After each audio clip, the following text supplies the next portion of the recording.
Aujourd'hui, la plus grande actualité provient de l'Alliance russe. Ici, une nouvelle offensive commerciale révèle que les États-Unis ont trouvé un point faible dans l'Alliance des BRICS.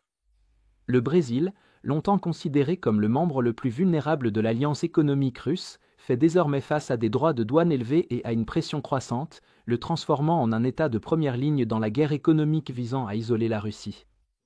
Jusqu'à présent, l'attaque a été menée par le président Donald Trump lui-même. La Maison-Blanche a confirmé que les droits de douane sur les produits de la mer brésiliens passeront à 50% dès le début du mois d'août, ce qui constitue actuellement la sanction la plus élevée au monde dans ce domaine. Selon des rapports en provenance du Rio Grande do Norte, où se concentre une grande partie de l'industrie, l'impact pourrait être immédiat, plus de 30 navires pourraient suspendre leurs activités, 1500 travailleurs risquent de perdre leur emploi, et de grands exportateurs comme Produmar avertissent que les ventes vers les États-Unis deviendront impossibles.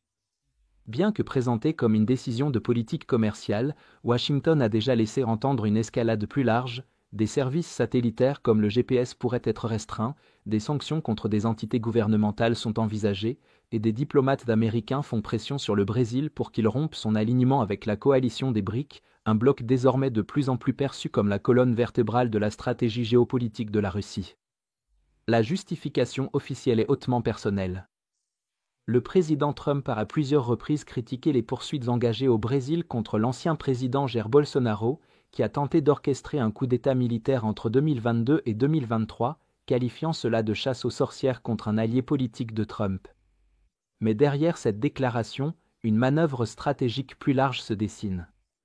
Les BRICS sont devenus le concurrent économique et géopolitique le plus important des États-Unis, et le Brésil est l'un des membres fondateurs du groupe, ainsi que la troisième économie du bloc derrière la Chine et l'Inde. Pourtant, c'est aussi le pays le plus dépendant des États-Unis pour ses exportations, ses financements et ses importations de haute technologie. En exerçant d'abord une pression sur le Brésil, Washington teste la capacité de l'Alliance des BRICS à survivre à une guerre économique asymétrique, en commençant non pas par les membres les plus défiants, mais par les plus exposés. Cette vulnérabilité est profonde, environ 20% des exportations brésiliennes sont destinées aux États-Unis, et nombre de ces industries les plus rentables, agriculture, énergie, aérospatiale, dépendent de l'accès aux marchés américains, aux machines et aux systèmes de données pour fonctionner correctement. La menace de couper l'accès au GPS est particulièrement grave. L'agence spatiale brésilienne et les grandes entreprises agricoles dépendent fortement des données satellitaires américaines pour tout, de la navigation à la logistique en passant par la planification des cultures. Bien que le Brésil explore désormais des alternatives, changer de système prendrait des années, coûterait des milliards et risquerait d'isoler le pays de ses plus grands investisseurs. C'est précisément ce qui rend la stratégie américaine si dangereuse pour la cohésion des BRICS.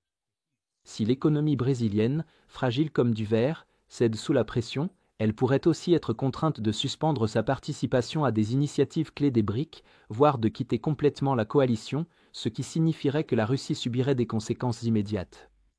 Moscou a passé des années à promouvoir les BRICS comme un contrepoids géopolitique à l'Occident, notamment à travers le commerce dédollarisé, des infrastructures financières partagées et de nouveaux mécanismes de fixation des prix des matières premières.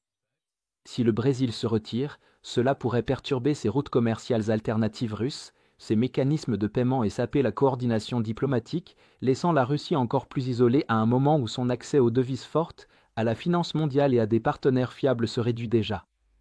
Cette pression intervient alors que la Russie fait face à de graves difficultés économiques, les sanctions, la répression de sa flotte fantôme et la dédollarisation ont fortement limité ses options commerciales.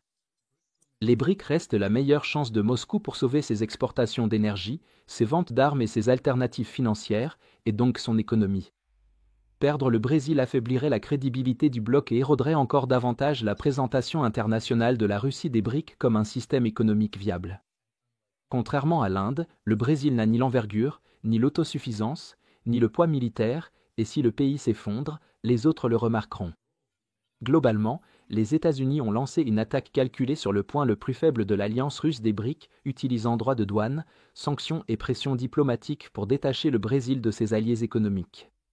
Ce qui a été présenté comme une protestation contre la poursuite de Bolsonaro pourrait en réalité être une manœuvre habile pour contrer le plus grand concurrent géopolitique des États-Unis. Et à mesure que les briques se fracturent, la Russie risque de se retrouver encore plus isolée, de perdre la troisième plus grande économie de l'Alliance et une économie plus grande que la sienne, ce qui priverait Moscou de crédibilité et d'un levier stratégique essentiel. Si vous êtes contre l'invasion de l'Ukraine et que vous souhaitez soutenir le travail que je fais, pensez à vous abonner à notre site d'actualité indépendant. Vous y trouverez nos analyses stratégiques exclusives, des aperçus complets de tous les fronts et des vidéos d'analyse tactique régulières. En vous abonnant, vous montrerez non seulement votre soutien à cette chaîne, mais vous aiderez également à défendre le journalisme indépendant. Le lien vers notre site est dans la description. Merci d'avoir regardé ce reportage et je remercie tous ceux qui ont décidé de nous rejoindre.